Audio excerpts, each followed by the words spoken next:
Ya, malam hari ini siap untuk belajar firman Tuhan? Yang siap bisa katakan yes. Oke, kita sama-sama mau belajar firman Tuhan gitu ya. Kita mau mengenal karakter Tuhan Yesus melalui kehidupan Abraham, Bapak orang beriman. Kita mau belajar dari Abraham gitu ya, bangsa Israel. Dan pengenapan rencana Tuhan benar-benar dimulai dari seseorang yang bernama Abraham.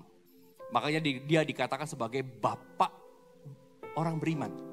Ini bapaknya, berarti bangsa Israel perjalanan dan janji-janji Tuhan itu dimulai dari Abraham. Ini luar biasa sekali. Dan ketika saya merenungkan gitu ya, membaca firman Tuhan ini, biografi Abraham dari kitab Kejadian, ketika saya renungkan gitu ya, mungkin di akhir hidupnya gitu ya, Abraham ini, kalau saya nih memposisikan diri sebagai Abraham gitu ya, Bapak Abraham, mungkin saya akan bisa berkata bahwa Tuhan itu tak pernah salah. Bahwa Tuhan itu tak pernah gagal. Dan Tuhan tak pernah berbohong. Tuhan itu di dalam mengatur segala sesuatu di dalam kehidupan kita. Tuhan itu selalu melakukan sesuatu yang benar. Tuhan tak pernah salah. Selalu melakukan apapun itu benar dan tepat waktu. Abraham bisa benar-benar taat. Dia berani berjalan sekalipun matanya nggak lihat. Berani menyerahkan sekalipun, sangat sayang pada Ishak waktu itu. Saya memposisikan sebagai Abraham. Kok bisa ya Abraham? Karena dia tahu bahwa Tuhan tak pernah salah. Tahukah bahwa Tuhan juga tak pernah salah memilih kita? Tuhan tak pernah salah melahirkan kita juga. Kalau kita ada di tempat ini, kita bisa diizinkan untuk melewati segala sesuatu. Dan sampai pada malam hari ini, berarti Tuhan tak pernah salah. Tuhan punya rencana di dalam kehidupan setiap kita. Abraham bisa sharekan kalau Abraham boleh bersaksi gitu ya. Dia akan bersaksi dengan luar biasa bahwa dia tak pernah salah. Allah tak pernah salah. Dia bisa lakukan itu karena Abraham belajar gitu ya, mempercayai karakter Tuhan. Nah, malam hari ini kita mau belajar sih, apa sih karakter Tuhan yang Abraham sedang ajarkan gitu ya.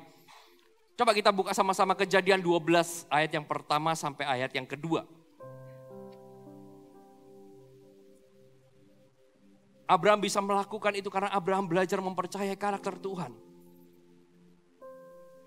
Abraham mengajari kita tentang karakter Tuhan dan kesetiaannya. Dan dia menjelaskan bahwa di dalam Kejadian 12 ayat yang pertama sampai ayat yang kedua, ini adalah sebuah mula gimana Abraham itu dipanggil oleh Allah. Masuk di dalam rencananya. Berfirmanlah Tuhan kepada Abram. Ayat yang pertama. Pergilah dari negerimu dan dari sanak saudaramu dan dari rumah bapamu ini ke negeri yang akan kutunjukkan kepadamu. Aku akan membuat engkau menjadi bangsa yang besar. Katakan bangsa yang besar. Dan memberkati engkau serta membuat namamu masyhur dan engkau akan menjadi berkat. Katakan amin. Bapak Ibu Saudara, Abraham ketika dia dipanggil pertama kali oleh Tuhan gitu ya, masuk di dalam rencana Allah, masuk di dalam kehendak Tuhan, usianya 75 tahun. Dan yang luar biasa begini, di usia 75 tahun Abraham ini belum punya keturunan. Tetapi yang menarik adalah janji Tuhan. Dikatakan pergilah dari negerimu, dari sanak saudaramu, dari rumah bapamu ke negeri yang kutunjukkan kepadamu. Aku akan membuat engkau menjadi bangsa yang besar. Lihat. Mimpi Tuhan di dalam hidup kita itu besar sekali. Tuhan gak menjanjikan kepada Abraham, aku akan membuat engkau menjadi keluarga besar. Padahal belum punya anak. Seharusnya step pertama keluarga besar lah. Tapi mimpi Tuhan itu melampaui apa yang kita inginkan. Seharusnya gak punya anak, keluarga besar dulu lah. Anaknya 12. Atau 10 lah minimal. Tapi Tuhan gak bawa Abraham untuk jadi keluarga besar. Tapi langsung lompatannya menjadi bangsa yang besar. Menjadi bangsa besar. Nah ketika dia memulai dengan usia 75 tahun, banyak waktu berlalu antara ketika Tuhan menjanjikan sesuatu kepada Abraham. Dan sampai pada lewat 10 tahun. 10 tahun gitu ya. Di dalam 10 tahun itu kalau Bapak bisa baca firman Tuhan gitu ya. Dari Kejadian 12 sampai Kejadian 15, 3 pasal itu 10 tahun. Rentetannya 10 tahun. Di dalam 10 tahun itu banyak sekali hal yang sudah terjadi dalam kehidupan Abraham gitu ya. Dia sudah meninggalkan keluarga dan negaranya. Dia sudah mendengar janji Tuhan untuk memberkati dia dan keturunannya. Abraham melewati fase di mana dia mengalami yang namanya masa kelaparan, masa kekeringan pada waktu itu. Dan Abraham bisa melewatinya. Dia melewati masa di mana dia menghadapi tantangan berhadapan langsung dengan Firaun dan dia takut sampai dia berbohong. Bahwa Sarah itu saudaranya bukan istrinya. Saking takutnya.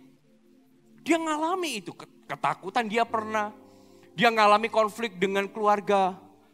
Dengan Lot. Sehingga dia harus berpisah. Kalau Lot ke kanan, Abraham ke kiri. Itu firmannya. Dan bukan hanya itu. Ketika Lot diculik, dia ngejar penculik dan berjuang untuk menyelamatkannya. 10 tahun berlalu. Tapi yang ternyata adalah dia juga belum punya keturunan.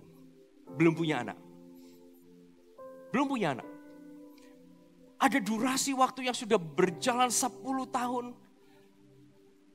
Jangankan Abraham, saya memposisikan ini kalau ini saya. Berbeda kalau itu saudara ya. Tapi kalau itu saya akan jadi orang yang gak sabaran. Saya percaya Bapak lebih sabar mungkin. 10 tahun. Kalau saya sih gak sabaran. Coba tanya kanan kirinya, kamu sabaran gak? 10 tahun. Kalau saya gak sabaran, gimana enggak? Saya memposisikan sebagai Abraham, saya gak punya keturunan. Tuhan janjikan bukan keluarga besar, tapi bangsa yang besar. Oh, sungguh bersuka cita kan? Sungguh senang sekali, pasti gak sabar. Kapan? Tapi itu sifat alami manusia, gak sabaran. Ketika Tuhan berjanji, oh amin Tuhan. Tapi kapan? Abraham juga sama. Abraham ketika Tuhan berjanji Kejadian 12 ayat yang pertama kedua. Dia pun gak sabar. Segala sesuatu dia lewati. 10 tahun berlalu. Sangat mudah kalau saya melihat membaca firman Tuhan merenungkan. Saya sangat mudah untuk melihat mengapa Abraham ini menjadi gak sabar. Karena ketika sejak dikirim keluar dari Ur Kasdim. Dia berjanji, Tuhan berjanji kepadanya bahwa dia akan memiliki tanah Kanaan. Sampai 10 tahun berlalu melalui banyak hal. Cobaannya sudah dilewati setelah 10 tahun Abraham ingin tahu apakah janji itu masih ada ya di dalam hidupku. Kan seringkali kita juga gitu ya. Ketika Tuhan berjanji belum digenapi. Tuhan apakah itu pasti? Benar ya? Yakin tak itu buat Tuhan? Buat saya. Janji Tuhan buat saya. Yakin tak Tuhan? Abraham pun juga sama. Sampai Kejadian 15. Ayat yang pertama dikatakan gini. Sudah lewat 10 tahun nih. Sudah lewat 10 tahun. Dia bertanya-tanya kok belum punya anak ya? Lalu Kejadian 15. Kemudian datanglah firman Tuhan kepada Abraham. Dalam satu penglihatan. Jangan takut Abraham. Akulah perisaimu, upahmu akan sangat besar. Lalu Tuhan membawa Abraham keluar serta berfirman. Coba lihat ke langit. Hitunglah bintang-bintang jika engkau dapat menghitungnya. Maka firman-Nya kepadanya, demikianlah banyaknya nanti keturunanmu. Lalu ayat 6, lalu percayalah Abraham kepada Tuhan. Maka Tuhan memperhitungkan hal itu kepadanya sebagai kebenaran. Di saat hatinya ini mulai, benar ya janji Tuhan itu benar gak sih? Tiba-tiba Tuhan bicara, kamu gak usah takut, kamu percaya aja. Kamu coba keluar, lihat bintang di langit. Kalau kamu bisa hitung, ya bisa dihitung juga keturunanmu. Kalau kamu gak bisa hitung, berarti keturunanmu nanti gak bisa dihitung. Artinya sekalipun durasi lama. Ini poin saya yang pertama. Tuhan selalu melakukan hal yang benar sekalipun jika butuh waktu lama. Sekalipun butuh waktu lama. Setelah 10 tahun Tuhan masih berfirman bahwa kamu gak usah takut. Kamu coba lihat lagi. Sebanyak itu keturunan yang akan aku berikan kepadamu. Dan Abraham percaya, ya Tuhan aku percaya. Padahal sebelumnya dia berkata, aduh Tuhan yakin tak? Ini udah jalan 10 tahun nih. Sudah banyak rintangan, tantangan, cobaan yang aku lewati. Sekalipun ada hal-hal yang terjadi dan janji itu belum dilihat, ingatlah bahwa Tuhan tak pernah berubah. Tuhan Yesus tak pernah berubah baik. Sekarang sampai selama-lamanya. Ketika dia mulai gundah, Tuhan bilang, kamu lihat lagi. Nanti pasti akan ke sana. Dan sungguh, Ishak lahir ketika Abraham berumur 100 tahun. 25 tahun masa penantian. 25 tahun itu mungkin Abraham bisa berkata gini, waduh, yakin ya itu janji. Tapi begitu Ishak keluar, Abraham langsung declare bahwa Allah tak pernah salah. Allah akan tetap melakukan hal yang benar sekalipun butuh waktu lama. 25 tahun. Sekalipun butuh waktu lama, Allah tak pernah salah. Meskipun mungkin tampak seperti waktu yang lama bagi kita gitu ya. Tuhan selalu melakukan apa yang benar dan dia selalu datang tepat waktu. Saya nggak tahu. Tapi saya kerasa hari ini banyak sekali setiap Anda masih berada di dalam masa penantian. Ingat ini, bahwa dia tetap melakukan yang benar. Sekalipun butuh waktu. Tuhan tak pernah salah. Kayaknya Tuhan salah berjanji sama aku. Orang yang gak sabaran. Kalau coba Tuhan janji kepada orang yang sabaran, kan mungkin gak komplain. Karena Tuhan berjanji kepada orang yang gak sabaran. Abraham pun juga gak sabaran. Saya pun juga gak sabaran. Semua manusia gak sabaran kok.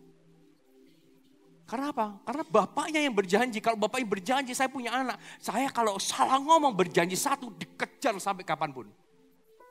Dan dia kan janji, dan dia kan janji, dan dia kan sampai dimanapun. Ya itu Tuhan, ketika Tuhan berjanji sama kita anaknya. Tuhan tahu janji kepada orang yang gak sabaran, akan dikejar terus. Anak saya Maverick Marvel, itu kalau saya udah ngomong, nanti kita beli es krim, pulang. Kita mampir ke salah satu supermarket kita beli. Oke, berangkat, lu katanya mampir, mana aku gak mampir? Oh iya, nanti aja pulang gereja ya kita mampir gitu ya. Sampai gereja pulang itu katanya beli es krim, terus dikejar. Saya bilang anak saya hafal banget ya. Ingat terus kalau saya janji dia ingat. Apalagi tentang uang. Dia akan hafal. Sampai hari ini kalau Bapak bisa tanya, Maverick tabunganmu berapa? Dia hafal sampai rupiahnya. Kenapa? Karena dia mungkin gak percaya sama papa mamanya. Iya kan? Imlekan, Kyunghi gitu ya. Sini titip papa mama gak percaya dia pasti. Kalau titip papa mama gak jadi apa-apa. Nanti papa mama simpenin gitu ya. Ya benar disimpan gak pernah keluar tapi. Anak saya kalau saya janji dia akan kejar. Tapi Abraham dia mungkin 25 tahun dia menunggu. Tapi ketika Ishak itu lahir. Sekalipun di dalam masa penantian Abraham pun pernah salah. Dengan mengambil Hagar sebagai istrinya. Lahirlah Ismail. Dan Tuhan bilang bukan itu nanti jadi ahli waris. Tetap Ishak. Sekalipun perlu 25 tahun. Nah setelah 25 tahun Ishak lahir. Disitulah Abraham berkata bahwa Tuhan tak pernah salah. Tuhan selalu melakukan semuanya benar. Kenapa? Karena selama 25 tahun dia sudah genapi. Berarti dia selalu melakukan hal yang benar sekalipun butuh waktu. Katakan amin. Lalu yang kedua. Kejadian 18 ayat 10 sampai 12. Kejadian 18 ayat yang ke-10 sampai ayat yang ke-12. Dan firman-Nya, sesungguhnya aku akan kembali tahun depan mendapatkan engkau, pada waktu itulah Sarah istrimu akan mempunyai seorang anak laki-laki. Dan Sarah mendengarkan pada pintu kemah yang di belakangnya. Dan adapun Abram dan Sarah telah tua dan lanjut umurnya dan Sarah telah mati haid. Jadi tertawalah Sarah dalam hatinya, katanya, akan berahikah aku setelah aku sudah layu sedangkan tuanku sudah tua. Yang kedua, Abraham menggambarkan karakter Tuhan bahwa Tuhan selalu melakukan hal yang benar. Sekalipun jika apa yang dia katakan tampak tak masuk akal. Tuhan tetap benar. Sekalipun gak masuk akal apa yang dikatakan. Ketika Tuhan memberitahu Abraham dan Sarah, aku pasti kembali tahun depan. Dan ketika aku kembali, Sarah akan memiliki seorang putra. Sarah ketawa. Dalam hatinya ketawa. Tuhan, aku tuwek. Mau punya anak dari mana? Nafsu aja udah gak ada. Kalaupun punya nanti apa kata orang? Ini tua-tua keladi nih. Makin tua kok makin jadi. Ketawa dalam hati. Tuhan tegur, ngapain kamu ketawa? Oh enggak, saya enggak ketawa kok. Ya kamu ketawa. Meskipun dia segera nyangkal gitu ya bahwa dia tertawa. Tapi Sarah ini punya alasan yang bagus dan masuk akal. Bahwa apa yang dikatakan Tuhan itu enggak masuk logika. Sudah enggak mungkin. Jelaskan kehamilannya aja enggak masuk akal. Dan mungkin Sarah juga bilang bahwa kalau Tuhan mau kasih, kenapa aku harus tunggu lama? Bukankah itu pertanyaan banyak orang? Kalau Tuhan mau berkati ya sekarang aja, kenapa kau harus pakai proses? Jawabannya adalah karena Tuhan menginginkan kepercayaan. Kepercayaan total di dalam diri kita. Jawabannya adalah karena Tuhan menginginkan kepercayaan total di dalam hidup Abraham dan Sarah.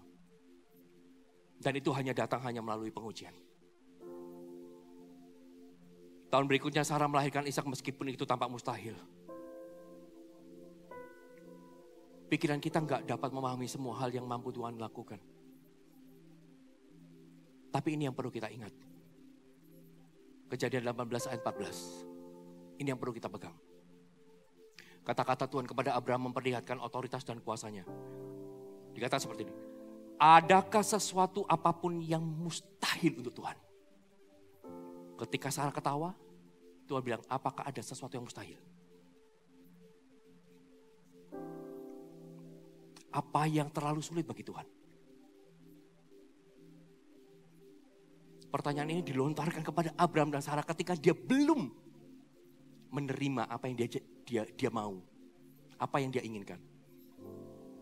Tapi ketika dia terima sesuatu, yaitu Ishak, dia baru declare, tak ada yang mustahil bagi Tuhan.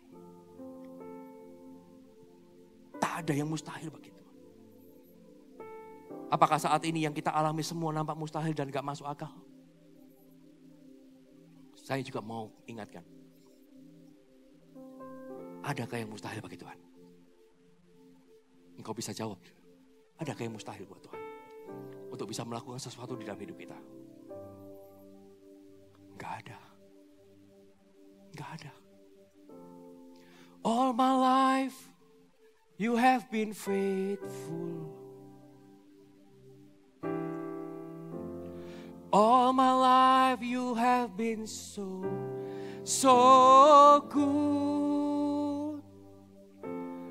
Every breath that I am able, I will sing of the goodness of God. Coba nyanyikan sekali lagi.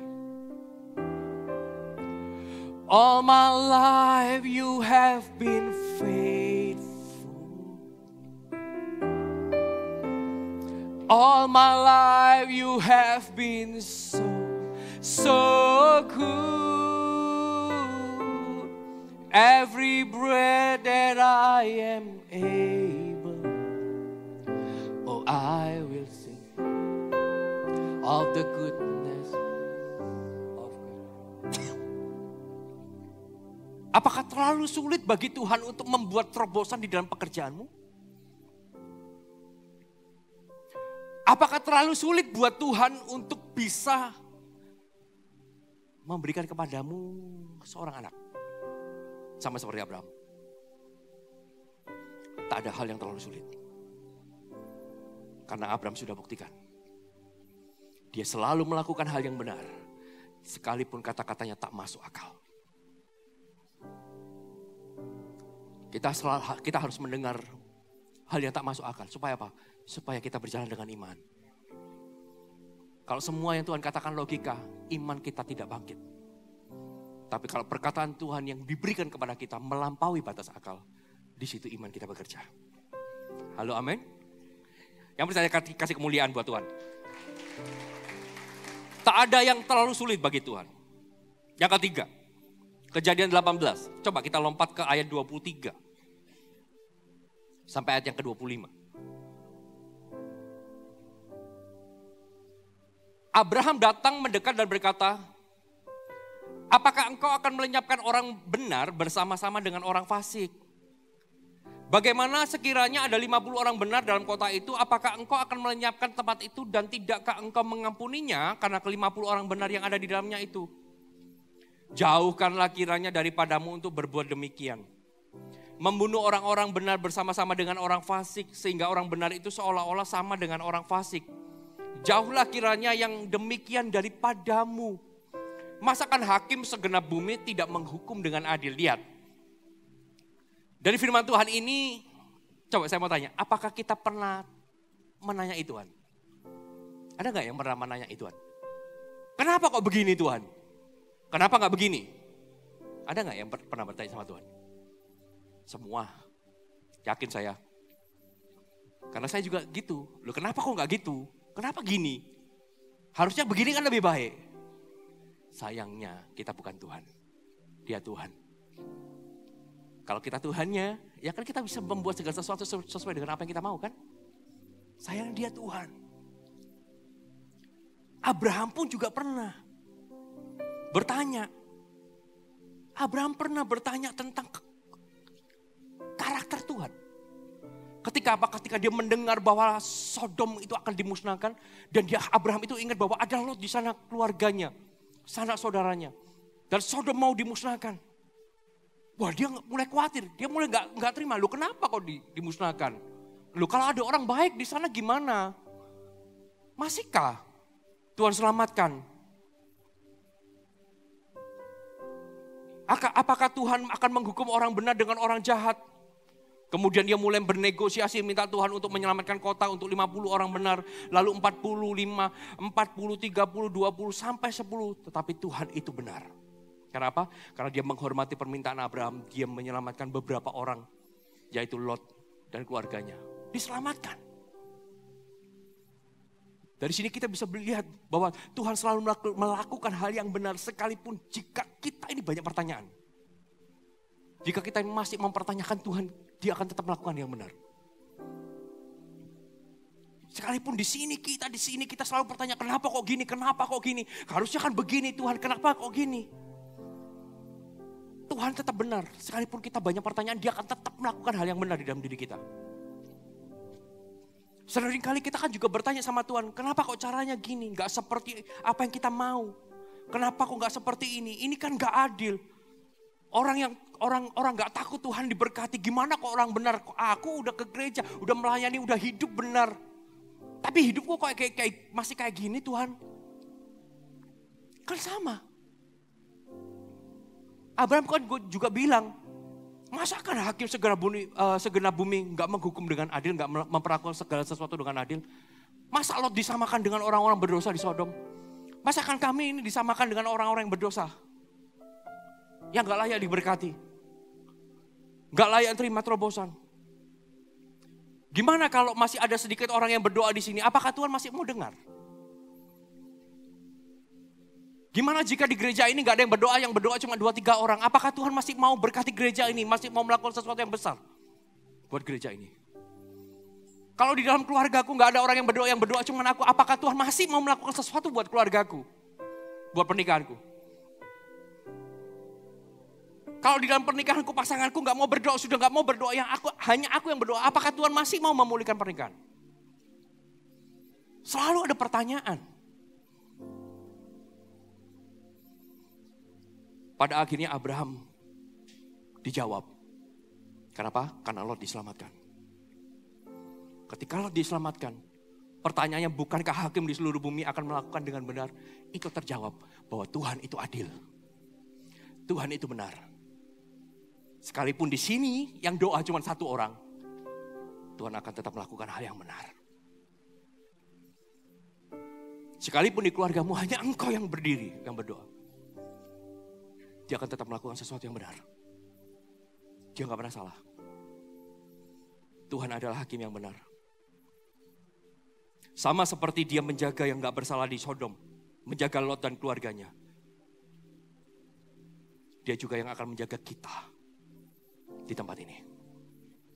Dia juga yang akan menjaga engkau dan keluargamu. Karena dia selalu benar. Dia selalu melakukan sesuatu yang benar. Sekalipun banyak pertanyaan.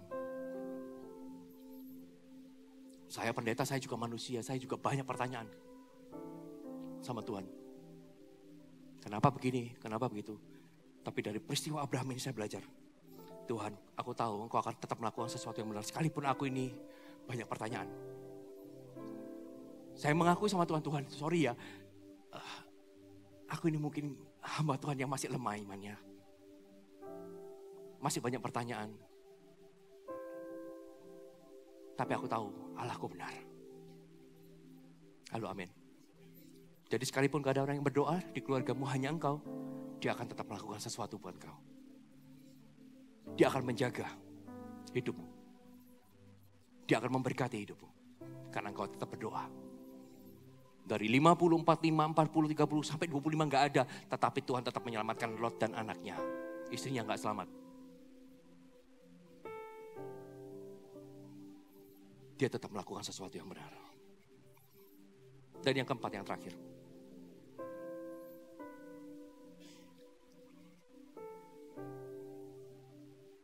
Saya gak usah buka ayatnya banyak. Tapi ketika Ishak lahir, Tuhan berkata sama Abraham, persembahkan Ishak, anakmu yang satu-satunya.